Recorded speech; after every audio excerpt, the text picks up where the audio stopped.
Okay. Okay. Hello, everyone. It's 5 o'clock, so we'll go ahead and get started. My name is Beth Feltner. I am the manager of clinical services at Wavefront Center for Communication Accessibility. I'm happy to have you all join our tech talk about the evolution of hearing aid technology.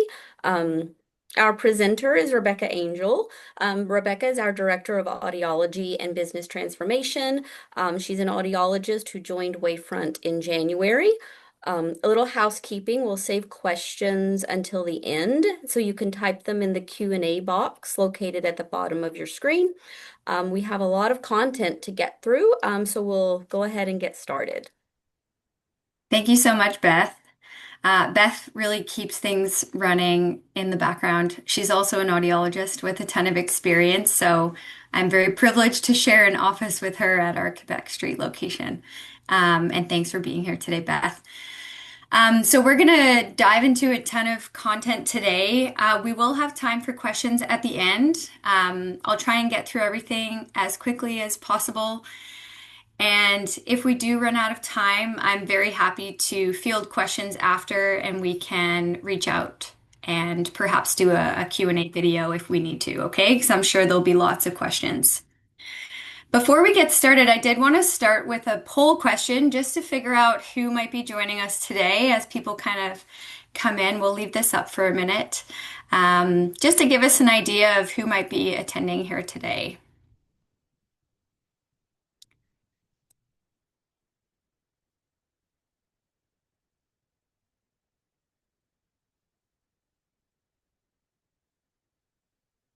I'll give it another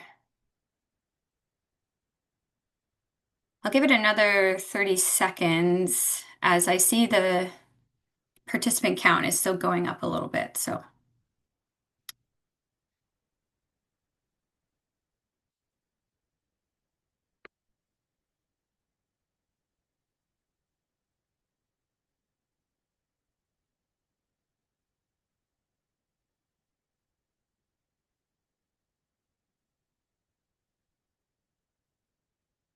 okay, 10 more seconds and then I will close it and we'll move right along.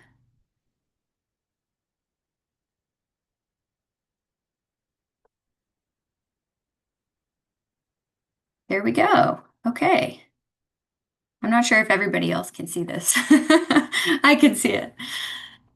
They should Perfect. be able to, yes. Okay, cool. All right. So it gives you all an idea of who might be joining us today.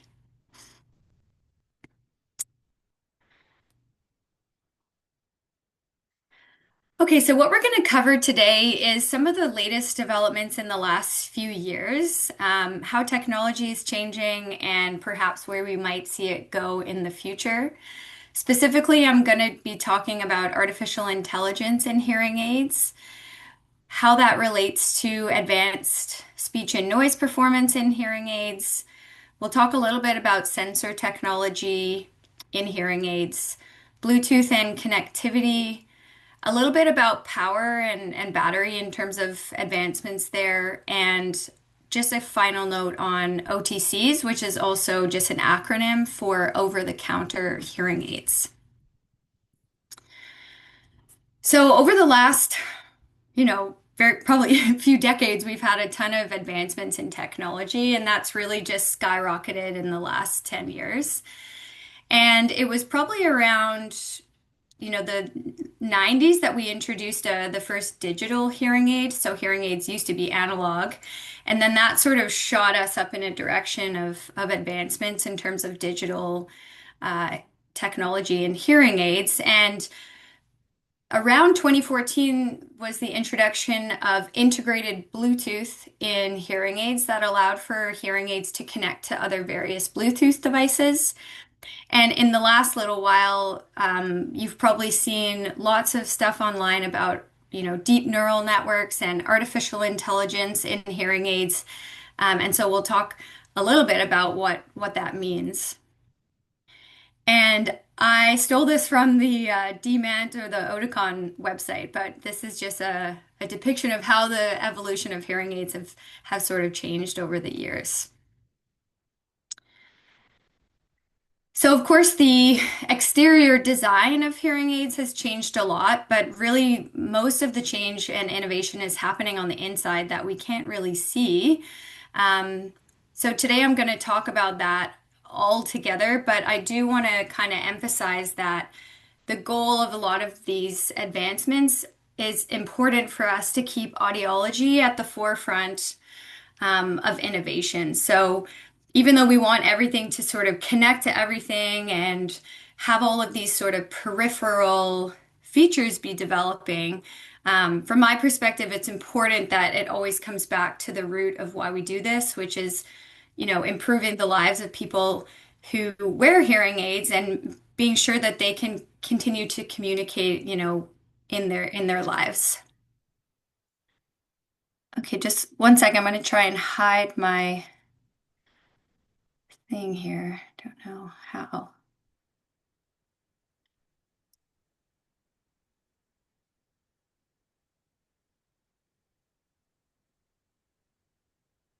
Um, Thanks, Rebecca. Here we Yep, go. there you go. Got it. Okay. So the developments in the last few years have really come down to developments in the chip itself. So this is sort of a hearing aid broken apart. And Polaris, that's the name of a hearing aid company's chip. So usually when they launch a new product, they have a name that is made for the hearing aid chips that's been developed for that product. So that's basically just the module that sits inside of the hearing aid. Um, and it's really, really small, but it does, millions and millions of operations per second. It's typically two-sided, and they have a few different kind of pieces that are responsible for different things. So the DSP stands for digital signal processing, and that's really what's performing a lot of the audiology. So, a lot of the features that are improving kind of speech understanding and sound quality and such. They all have a radio frequency chip now, so that's where we are looking at Bluetooth. And you can see just how much space that actually takes up just on its own. And then we also have a front end chip in some hearing aids where we use something called NFMI, which is like a little near field radio that allows the two hearing aids to communicate with each other and share information. If you have hearing loss on both sides, we can share that information between the two hearing aids. And here's just another couple examples of the hearing aid chips from other companies. So the 360-degree chip, the DNN chip, all fitting on the top of a pinky fingernail, um, as well as the Aero chip. So AI is a bit of a buzzword in society right now. So it can feel like it's everywhere and everybody's talking about it and it's going to take over the world. But really, it's just an intelligent way for us to piece together lots and lots of data. So eventually, a computer, for example, can make sense of that data and start to make decisions by itself. So there's different forms of it. Artificial intelligence is really, the buzzword, and a lot of these concepts can be used interchangeably. It's the broadest concept. AI is the broadest concept, which is basically enabling a computer to mimic human intelligence. So, an example of this would be like your Alexa or your Siri, if you have a Google Home, getting it to do things for you. There's also something called machine learning, and this is where the computer sort of learns through habits over time. So, an example of this would be Netflix offering you suggestions. It's based on your watching habits in the past. Deep learning is the most complex, and this is what most hearing aids are looking at now. So, this is really inspired by the human brain, and we can actually look at multiple levels of neurons and how they're sort of interconnected. So, an example of this in everyday life would be facial recognition software, voice assistants that understand natural speech. Another way that I like to think of it that kind of simplifies it is, in its most simplest form, is teaching a computer how to play chess. So I think in chess, there's more iterations of chess moves and ways to play chess than there are atoms in the entire universe. But engineers were able to teach a computer how to play chess. It would be impossible for us to provide the computer with every single possible chess move because there's just too many. But if we provide it with enough information and it learns over time, it can start to make decisions on its own and, play really, really advanced chess. So, how can we kind of apply this concept of giving a computer lots and lots of data and lots of information to eventually become intelligent enough that it can make its own decisions? So, hearing aid companies have taken this concept and they've recorded millions and millions of different real world sounds and different sound scenes. And then the hearing aid chip, which is essentially like a computer chip, can learn how to analyze different types of environments, recognize different types of patterns, and has basically been trained on, what's an important sound in this environment and what's a not so important sound, and how can we kind of increase the volume of those important sounds like speech and suppress some of the background noise. Up until this point, we would just use, man-made calculations on what does speech look like and what does noise look like and how are they different. But now we're actually taking real world information and feeding that into the computer. So it's kind of like training a hearing aid to act like a human brain. And I'll talk a little bit more about that in a minute. So, artificial intelligence in hearing instruments has been around for a while. The deep neural network piece is sort of what's newer in the industry. So, from a machine learning perspective, where we're learning through habit, a hearing aid can learn to adapt to a user's preference and habit over time. So, every time you enter this type of listening environment, you're increasing your volume, or you're decreasing your volume, or you're entering a certain program that you have. Eventually, if that's the case all the time, then the hearing aid's going to learn that that's the type of setting you want to be in, and you won't have to do those adjustments yourself. It can also automatically classify different scenes and adjust the instrument settings to optimize the listening experience in that particular setting. And then last, we can look at really advanced noise reduction and filtering systems to kind of enhance the speech and reduce the unwanted sound. So this is really where the deep neural network sort of comes in. I borrowed this slide from a company called Au.D, and it's one that I'm familiar with explaining. So this is kind of just me reiterating this chess analogy to you, but basically it's the recording of all of these different types of sounds through a 360-degree microphone. That information is then input into the computer, and we can train the computer. Okay, if I go into this environment and there's people talking all around me and there's music playing and there's birds chirping, but there's lots of different types of background noise that I don't want, the hearing aid's going to try and adapt and prioritize the speech in that setting as best as it can. In the learning phase, if it does something correct, it's told that that was correct, you should do that again. If it does something incorrect, like it over amplifies something or it removes speech where it shouldn't have removed speech, it will be told that that was incorrect. And so that kind of connection gets a little bit weaker. And they do this over and over and over again until it gets really, really precise and accurate at knowing exactly what type of listening environment that you're in. It can then sort of analyze and balance that environment in a really more accurate way than it could before. And then based on the hearing loss, apply a sort of, high resolution amplification there. All of this learning and training has been completed by the time the hearing aids are being worn. They don't continue to learn because we risk overtraining.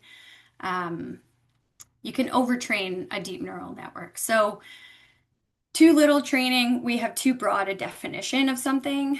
too much training and it becomes too narrow. I also think of this like a real brain because I know how to decipher the difference between what a pigeon sounds like, what a crow sounds like, what different types of birds sound like. Um, if it's too broad or if it's too narrow, anything with wings is going to be considered like an airplane. So we have to be careful not to overtrain the deep neural network. And if it continues to learn as it's being worn, then we risk doing that. So I get asked this question a lot about the AI piece and is the hearing aid continuing to learn as I'm wearing it? But the answer is no. Most of them have all been pre-trained and um, are at a point where everything is more or less where it should be.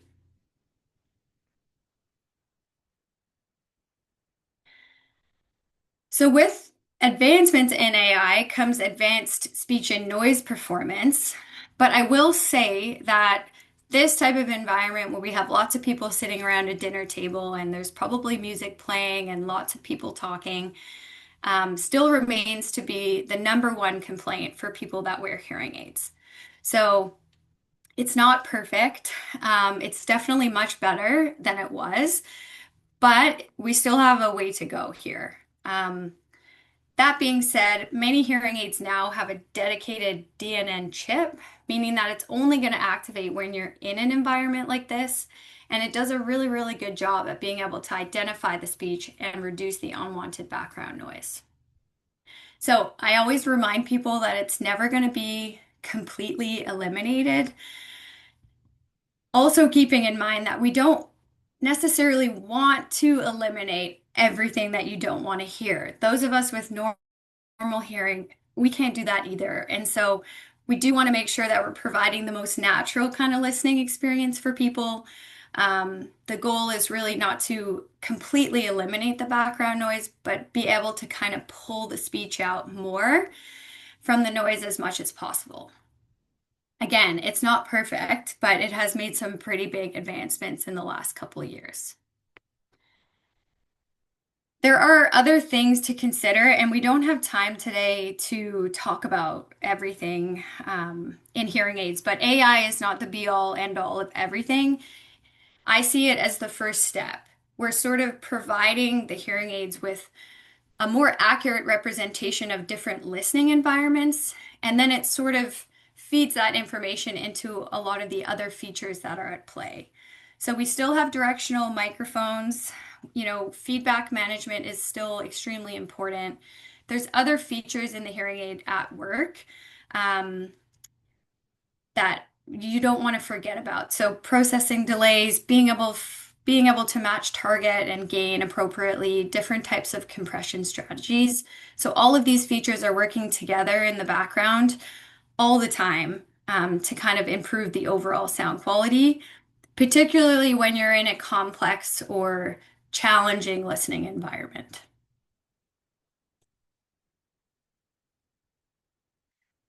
Next, I wanted to talk about sensor technology. This is also pretty new to our industry, and I think we'll see some more advancements here in the next couple of years. There's a ton of kind of opportunities with sensor technology and hearing aids. We can look at things like heart rate and blood pressure, and most people are wearing a smartwatch now. So how can we use the information from that and the information from sensors on the hearing aid to kind of figure things out?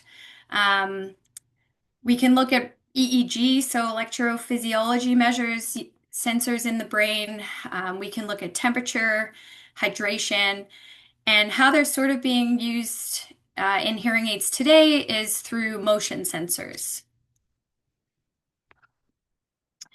So motion sensors in hearing aids mostly can detect whether somebody is moving or standing still. Typically, if we're moving, we're engaging in a different type of listening situation than if we're standing still. Um, that type of information can then feed into the processing of the hearing aid and hopefully provide a little bit more accurate amplification for that person.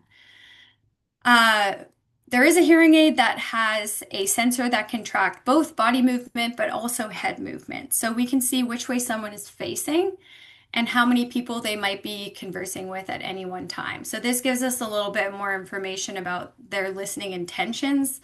Are they having a conversation with just one person that's very intimate? Are they engaging in a group conversation with multiple people?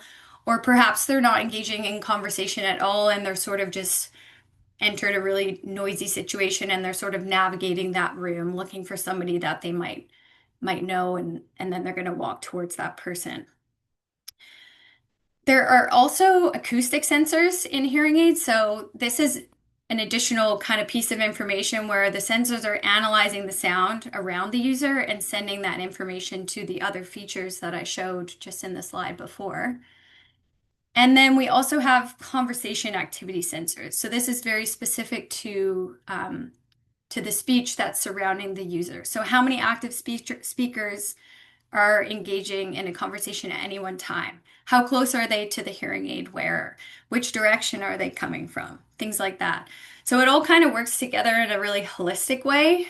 And it's just an extra piece of information that the processing will use to kind of improve the signal and improve the level of background noise being reduced so that you can engage in that intimate conversation with that person you're talking to. In the future, we'll probably um, see more of this in hearing aids specifically. The examples you see on this slide are not to do with hearing aids, but there are other companies that kind of look at wearable devices that can track EEG. They can track things like attention, cognitive load, which will eventually become really important for us when we look at untreated hearing loss and the cognitive load associated with that. We can look at things like sleep and meditation. One way that they're using EEG sensors is with driving, and if somebody is like about to fall asleep, it will be able to notify and kind of jolt them awake. So this we'll probably see more of in the coming years. I know there's lots of research being done looking at something called cognitive control of a hearing aid, which sounds very futuristic, but basically, if we can have sensors that measure EEG response, usually if we are, and you may have noticed this, if you're at a dinner party or something and you hear your name, and then you kind of want to focus in on what that person is saying. As we sort of selectively attend to something in our environment, the brain can actually make that sound a little bit louder. So it can be perceived as sounding louder when you're really focusing on something. So, how can we kind of relate that to a hearing aid is if we're really trying to focus on someone talking to us over there, maybe we can kind of amplify that area a little bit better and have it be more accurate. But this is very hypothetical in nature right now. I was visiting a hearing aid manufacturing kind of research facility, and this was probably close to 10 years ago now. And they were looking at sensor technology on hearing aids at that time. And they were like these big sensors that were placed down the receiver wire and on the back of the hearing aid. And they were sort of looking at how we could use sensor technology to pick up conversation and pick up head movement and things like that. So some of these developments are already underway, but can take up to 10 years to actually, be on a physical hearing aid that we wear today. So some of these developments and innovations can take like up to 10 years to really finesse. In terms of power and batteries, years ago, and not even that long ago, we were really only working with Zinc Air, which is a non-rechargeable disposable battery that came in, a few different sizes. Today, I would say 80 to 90% are using a lithium ion rechargeable battery. So this is more common in rechargeable cars, electric cars. Um, More consumer electronics, our iPhones are using lithium ion rechargeable batteries. So hearing aids are using lithium rechargeable batteries, but they need to be extremely, extremely small to fit in the behind the ear. In the future, we might see different form factors, new chemistries. There's a lot of research being done to advance, how quickly something can charge. Safety is also important. We want to put as much energy as we can into a smaller battery that can be recharged really, really fast. But we also want to reduce some of the safety risks there with, if you've flown recently, they always ask if you have a lithium ion battery in your suitcase because you can't travel with them. There's a fire risk there. So I don't know how far away we are from like a solid state lithium ion battery, but they would essentially be safer. They would have faster charging cycles. We could ideally shrink them a little bit and still provide the same level of power consumption. Some of the newer hearing aids that have a deep neural network chip in them are using a larger battery, and that's because it has to perform so many operations per second on top of connectivity and such. So we are seeing the batteries get a little bit bigger for now, and that's because of all the processing that's taking place. Um, that being said, we will see changes to, the battery offerings in the future.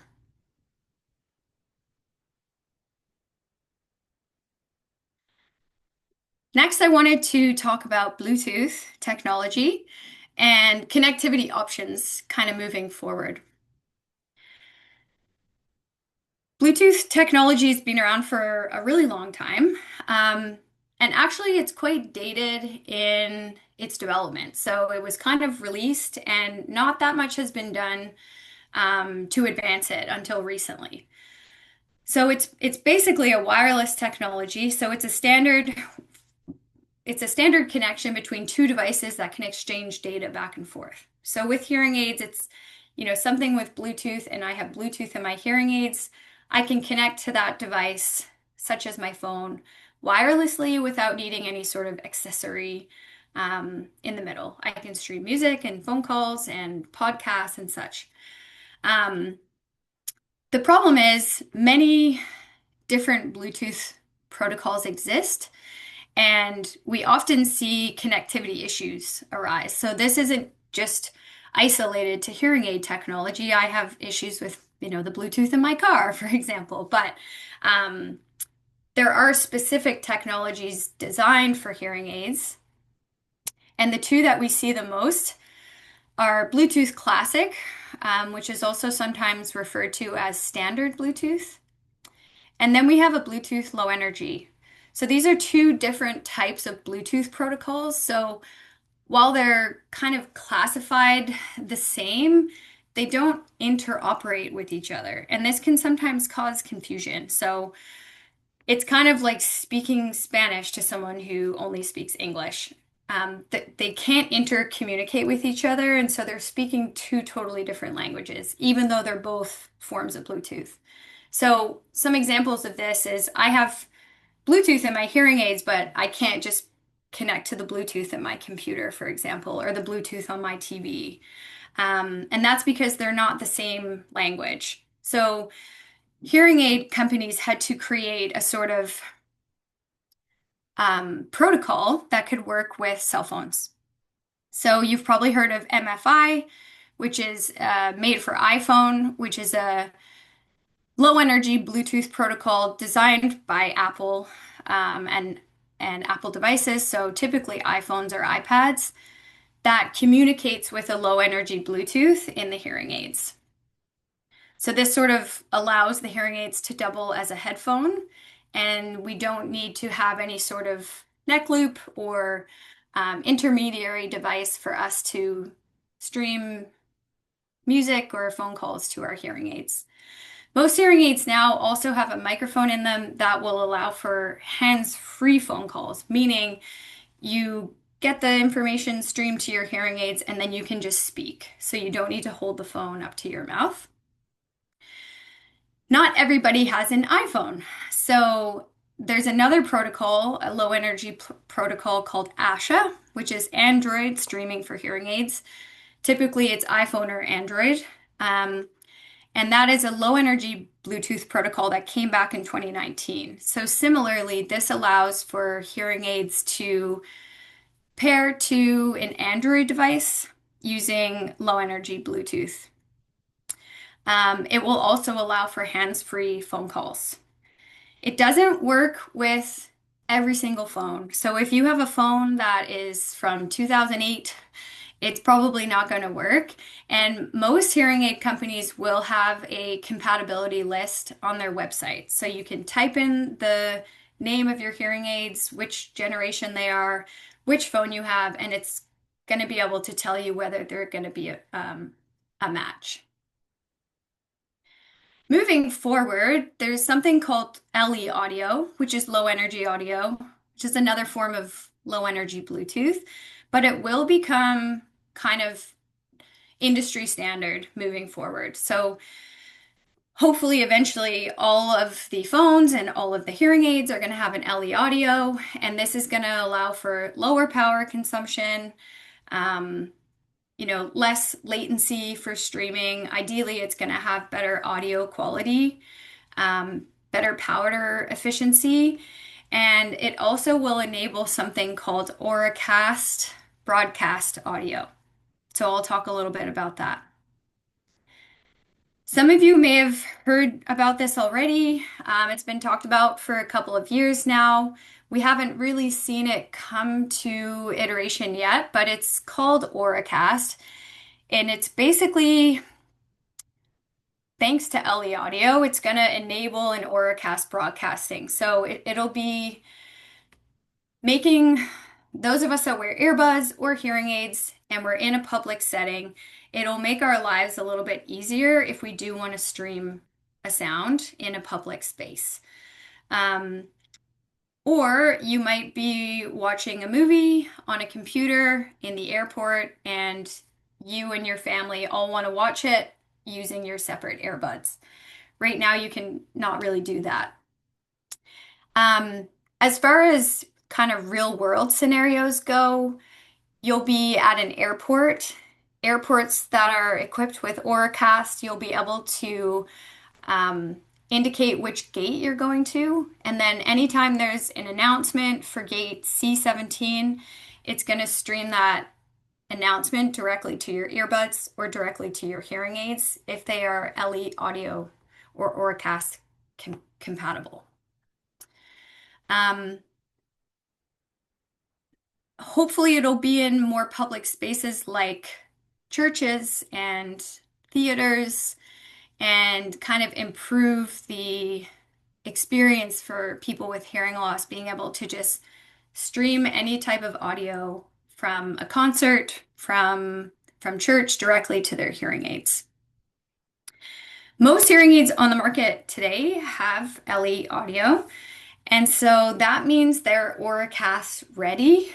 So when Auracast is more mainstream, readily and widely available, hearing aids that have LE audio will automatically be compatible with this technology.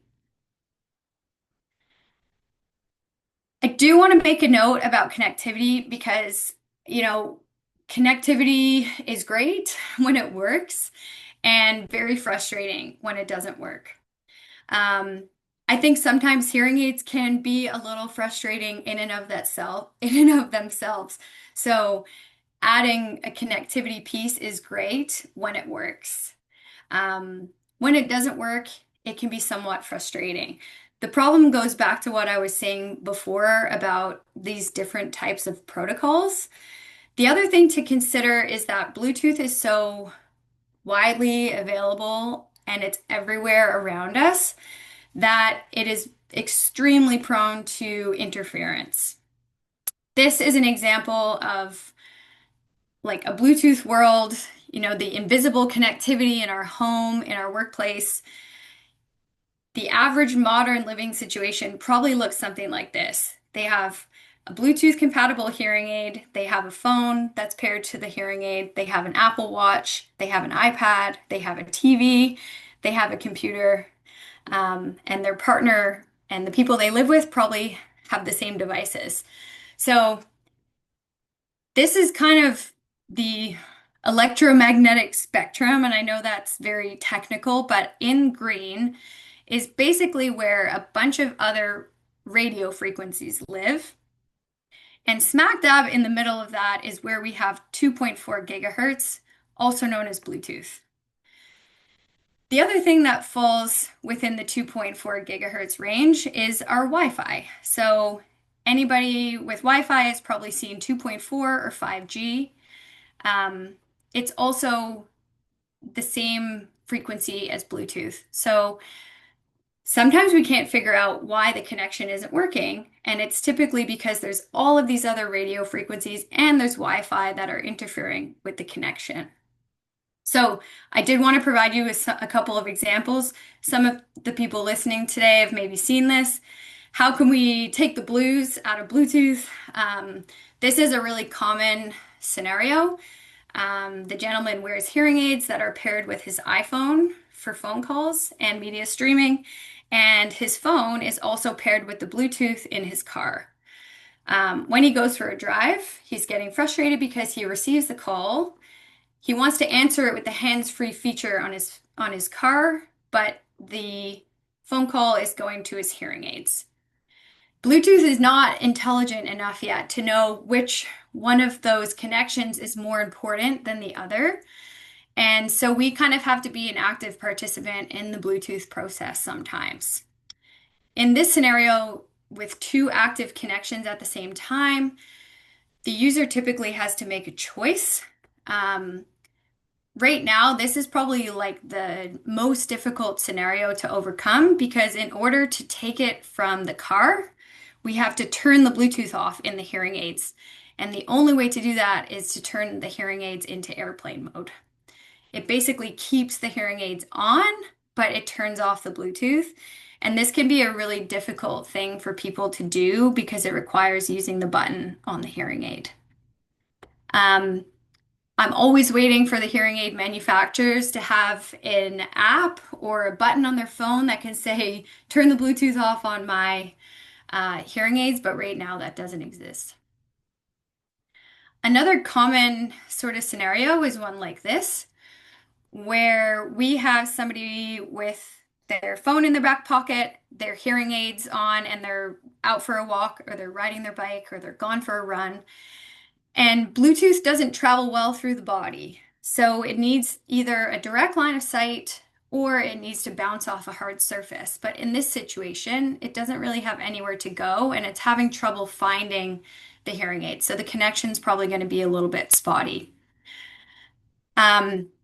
Recommendations here would be to put it in a front pocket, or perhaps you could put it on a handle in a holder on the bike. So whenever you're having a sort of connection issue, things aren't working, you're not hearing as well, it's cutting out. Think about where the phone is in proximity to the devices and is it kind of getting blocked by something?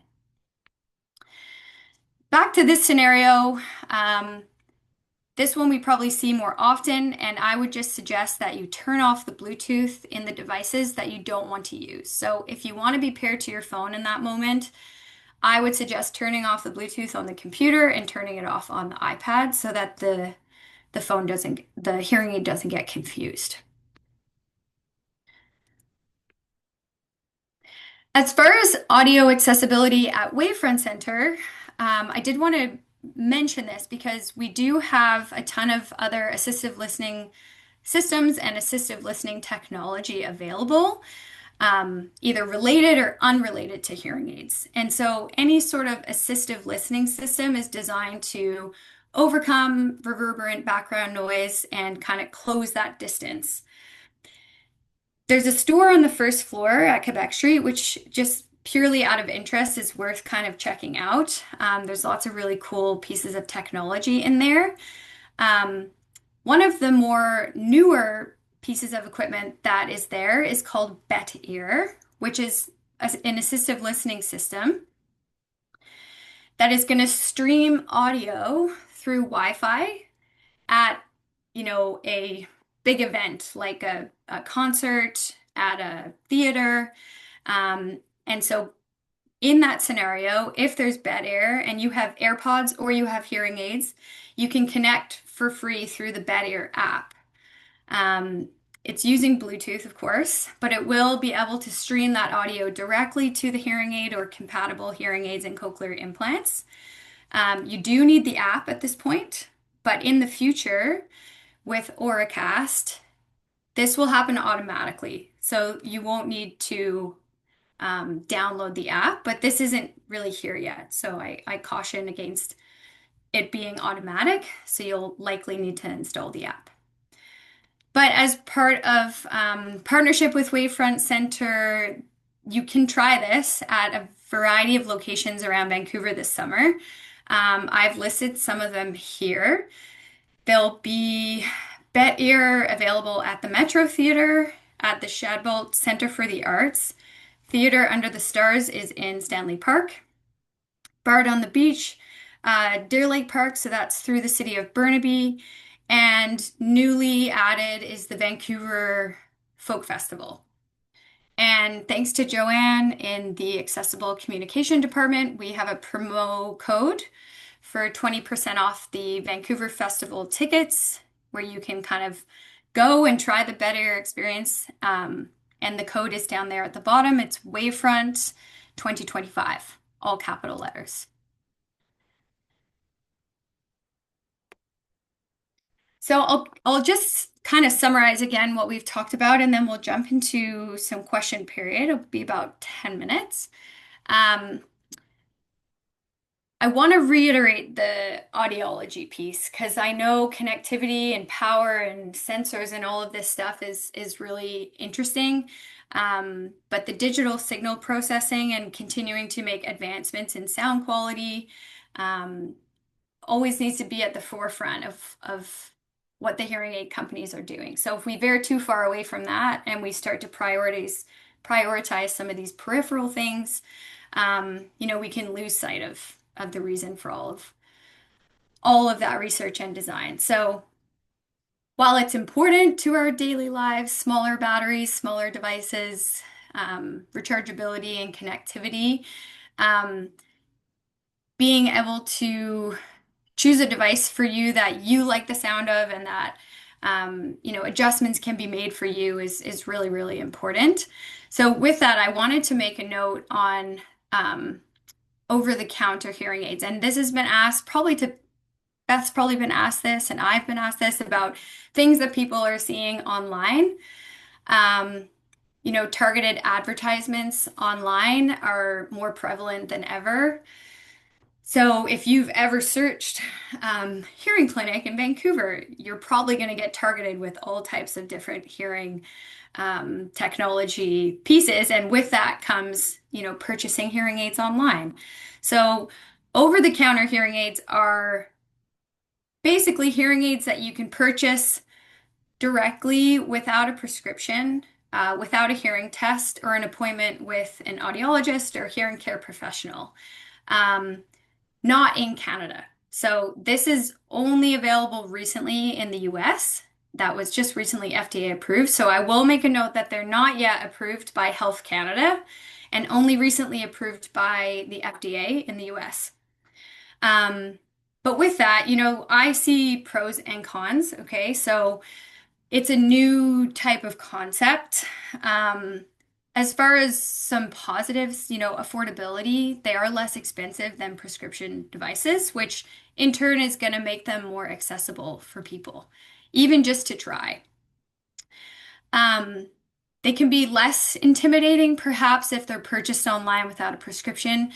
They are really only meant to treat a perceived kind of mild to moderate loss. And it could be a good first step for some. So, before taking the second step to need professional support and visiting an in-person clinic, it might be a good first step for some. And if it's seen as more of a consumer device, I see this as, increasing awareness and ideally reducing that stigma long term. So we've seen, Apple AirPods with a new, hearing feature. A couple years ago, there was Bose, They tried to enter the over-the-counter market. And with that comes some kind of negatives or some cons. So they are designed to be self-fit and self-adjusted. So they're really not suitable for anyone with more complex hearing needs, anything greater than a mild to moderate loss, or anyone that really needs any sort of professional guidance. If they're not properly fitted, hearing aids that clinics in Canada would fit are always professionally verified or should be professionally verified and fit to a prescription. Um, and so, if not properly fitted and you're just kind of ordering them and self-fitting them, they can be uncomfortable, ineffective, and even worse in hearing loss if they're not fit properly. I've already mentioned this, but they're not designed for any hearing loss that's greater than mild to moderate, and some hearing loss can be caused by different medical conditions that require treatment. So, you know, it's kind of scary sometimes because we do want to kind of be able to diagnose why that hearing loss is occurring, and this sort of eliminates or reduces the ability to do that. And then no ongoing professional support. So these devices can't be adjusted at local clinics and typically don't have any sort of customer service support or audiology support for adjustments or any ongoing maintenance. So Bose entered this market and then quickly left this market because there are so many phone calls around, hey, this device isn't working. And, Beth and I will see a ton of tech appointments throughout the clinic, and it can often be as simple as changing a wax filter. But if some of these kind of over-the-counter hearing aid companies aren't aware of the customer service that comes with hearing aids, then it can turn into a real problem. But this comes up a lot, so I did want to address it. It's not available in Canada. It's not approved by Health Canada. That being said, it will continue to evolve, and I'll be interested to see, what happens and where it goes. Okay, so with that, we have another question for the audience. Um, and we're just mostly curious about topics that we should cover in the future. So select all that apply. You can always feel free to email us with suggestions. Today, I didn't have time to get into specific features by specific manufacturers. A lot of the content borrowed today was from Phonak, Oticon, Widex, Signia, and Resound. Um, they would all be more than happy to come on and talk about their own technology, but we just didn't have time today to kind of dive into that. So take a moment and feel free to answer this question if you like. And then we've got about 10 minutes remaining for audience questions. I'll leave this up for a few minutes and then we can jump into some questions. I can't see anyone yet, so I'll just leave this up for a minute.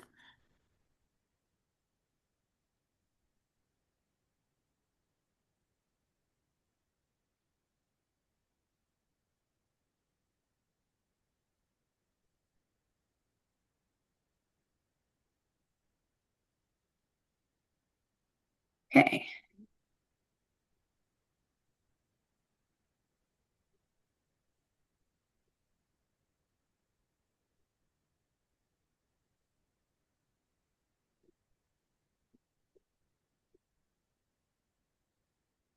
Okay, so invitation to you is to come and visit us. Um, anytime you look at new devices, we always require a hearing test that's within 6 months. Um, so if it's been longer than that, then there would be a hearing test and a hearing aid consultation, but you can also absolutely book 30 minutes to chat more detail about what's new, and you can visit our website there, wavefrontcenter.ca.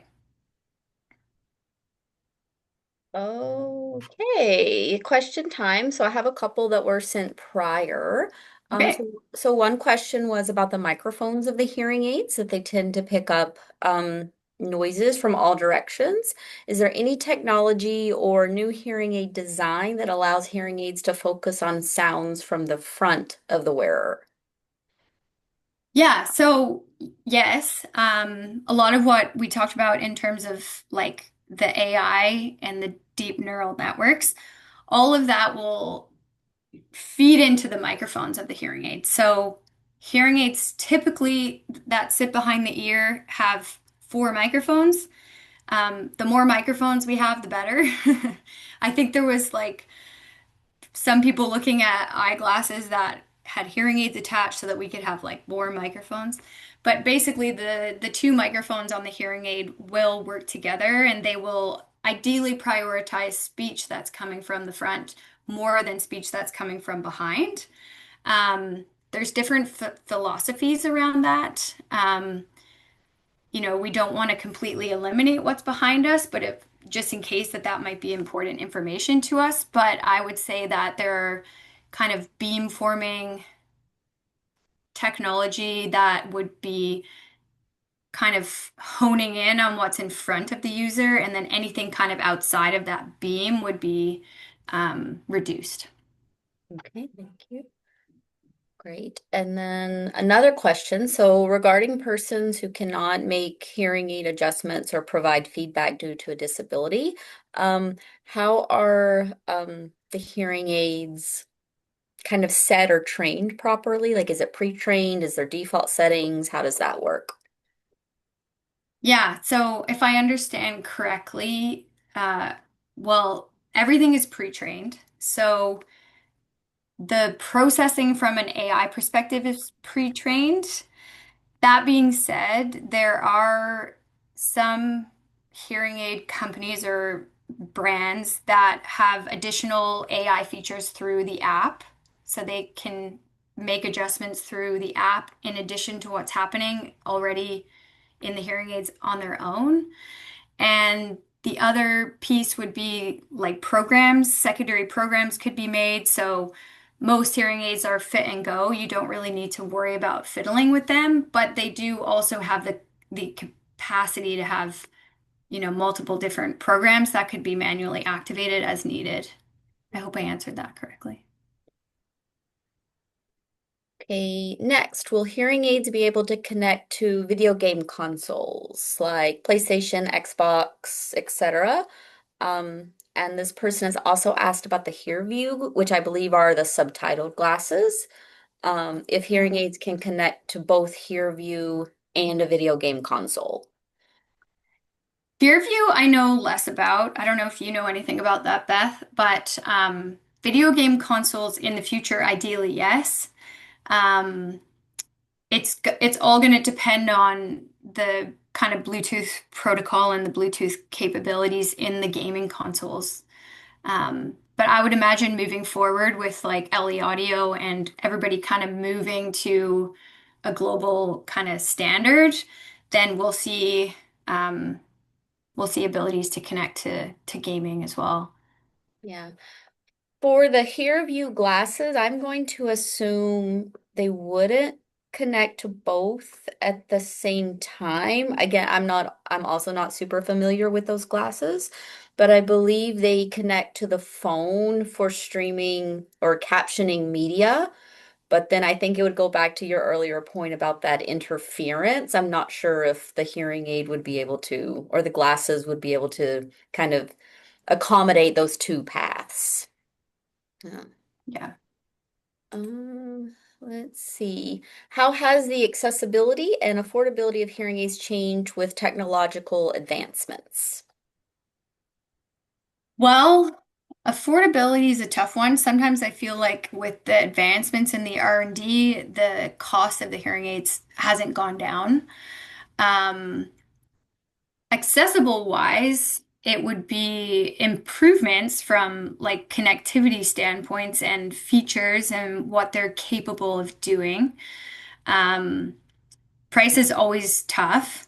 And, I'll be interested to see what happens with like OTC, in like 10 years from now. I don't really know, but I do know that um like the research and development that goes into the development of the new hearing aid chips is expensive, and I haven't seen kind of reductions in price at this point from an affordability standpoint, but we see more options. So we see more levels of technology that we didn't have time to get into today, but um, there's typically a wide range of options to choose from each company. Great. Thank you. And so several questions are pretty similar, so I'll just ask it in kind of one go. So a few people are looking for, are there going to be any big advancements in the next couple of years? Because several of our participants have said, oh, my hearing aids are 4 or 5 years old. Are they sufficient now, or should I wait? Yeah. Um, Now is a really good time to investigate what's new because I would say all of the kind of major ones that we know in Canada, so Phonak, Oticon, Starkey, Signia, Widex, Resound, we work with all of them equally, and they've all more or less just launched a new product either very recently or in the last year, um, all of which are kind of focused on sound quality and background noise and these deep neural networks. Like everybody's kind of entering that market and it's all very recent. So getting something now means that pretty much from any company, it's going to be pretty new. Okay, we have time for a couple of more. Do newer hearing aids have better range? For example, a teacher in front of a classroom. That's a good question. And range, probably not. The ability to pick up the speech has improved. Typically, when we need to close the gap between like a lecture, like the teacher in a lecture, that's really big. Um, that's kind of when the accessible communication systems come into play. So the teacher wears a microphone that would stream her voice directly to the hearing aids. Um, that's kind of where we're at right now in terms of closing the distance is using an external device. Down the road, if we have Auracast and we have like audio routing systems installed in these types of lecture halls, then that need for that piece of equipment will go away because it will be able to pick up the teacher's voice and directly stream it to the hearing aids without needing that microphone. But we're probably at least a few years away from that, if not more. Yeah. So, related to that, someone has asked, my retirement home is considering installing the loop system. Would they be better to use bed ear? Where could they receive some information about this? It's another really good question. Loop systems are still very much relevant. Um, Lots of hearing aids still have telecoils in them. Even some of the newer ones that just launched, they have the LE audio capability, but they still have a telecoil. Now, not all of them, but some do. And so loop systems are still very much relevant. I would probably direct them to our communications department. I'm probably not the best Bettier consultant. I know a little bit about it and it would maybe be an option, absolutely. But I would probably reach out to Joanne or our communications department, even sending an email there at info@wavefrontcenter.ca, and then we could direct it to Joanne or Stephen in our communications department. Okay, thank you. Um, and I guess final question. So, are there any privacy concerns associated with AI in hearing aids? Not right now.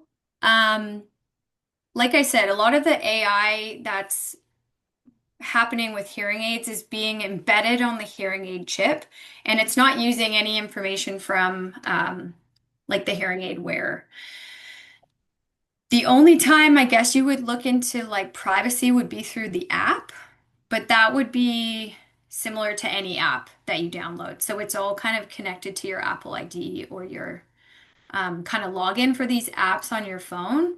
As far as AI in the actual hearing instruments themselves, no, because all of that training is happening ahead of time and it's all embedded on the chip and it has nothing to do with different patient habits or needs, but you would probably want to read the privacy, the big long privacy thing that comes up anytime you download a new app. Okay. Well, it is 6 o'clock. Um, Perfect. Okay, I'm so gonna stop sharing and then. okay. So I want to thank everyone for coming.